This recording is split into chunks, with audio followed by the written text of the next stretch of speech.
Huu ni mfululizo wetu wa vipindi vyetu vya unajimu wa nyota pamoja na mambo mbalimbali yanayojiri katika chaneli yetu ya YouTube pamoja na TikTok. Ukifuatilia utapata masomo yetu. Mafundisho ya leo nataka kuongelea vipaji vinavyoweza kujitokeza.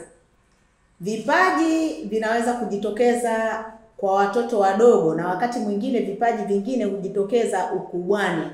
Vipaji vingi huweza kuwanufaisha watoto pale ambapo wazazi wanaweza kuvikubali na kuviendeleza vipaji vya watoto wao. Na wakati mwingine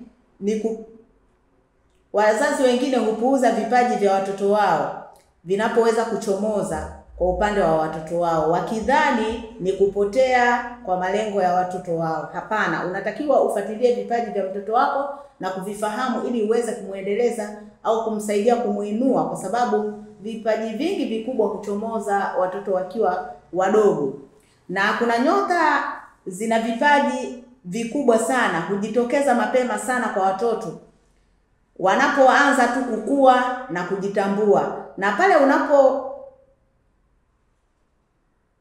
pale unapoweza kumgundua mtoto wako ana kipaji kama hicho, ya kupasa uweze kumsimamia mwanao mapema, unakuwa unamsaidia katika kumuinua au kumpa mwendelezo mzuri. Lakini ukimgomea na kumkemea, huenda kipaji chake kikaja kujitokeza kwa kuchelewa na akachelewa kufahamika, akachelewa kunufaika. Kwa hiyo ndio maana hata siku za nyuma watu walikuwa wanaweza kufuatilia watu wenye vipaji. Zamani watu wakigundua watoto wenye vipaji mashuleni, watoto wao walikuwa wanachukuliwa na kuweza kuendelezwa katika vile vipaji vyao. Kwa hivyo pia kwa wazazi mnatakiwa mfuatilie vipaji vya watoto wenu mapema na kuweza kuvijua. Na sio ukimuona tu mtoto anaonyesha kipaji unaanza kumkemea. Huwezi kujua kile kipaji kitakumfikisha wapi, na wakati mwingine kinaweza kuja kukunufaisha wewe ambaye uko chini katika maisha na kukuinua. Kwa hiyo ufaulu wa vipaji vya watoto kimaisha ni vikubwa sana. Unatakiwa ujue vipaji vikubwa na uwezo alionao mtoto wako, kuliko mtoto mwingine au mtu mwingine aje agundue mtoto wako ana kipaji. Mara nyingi unapogundua mtoto wako ana kipaji, kama huwezi kumsapoti, basi mtafutie watu waweze kumsapoti au hata kumsomesha kama wewe huna uwezo, na vile vile ili aweze kufika mbali. Wakati mwingine vipaji hivyo humfanya awe tajiri, mtu mkubwa, au humfanya awe mwanamuziki mkubwa au kiongozi mkubwa, au mtu yoyote atakayeongoza jahazi au atakayebuni kitu chochote ambacho kinaweza kunufaisha taifa na nchi na watu wengine.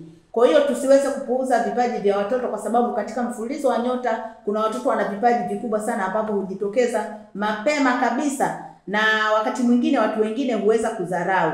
Kumbuka, kila aliyedharauliwa awali katika kipaji chake, baadaye kipaji chake kikiendelezwa anakuwa ni mtu mkubwa na anakuwa ni mtu ambaye ananufaika sana katika maisha yake kupitia kipaji chake.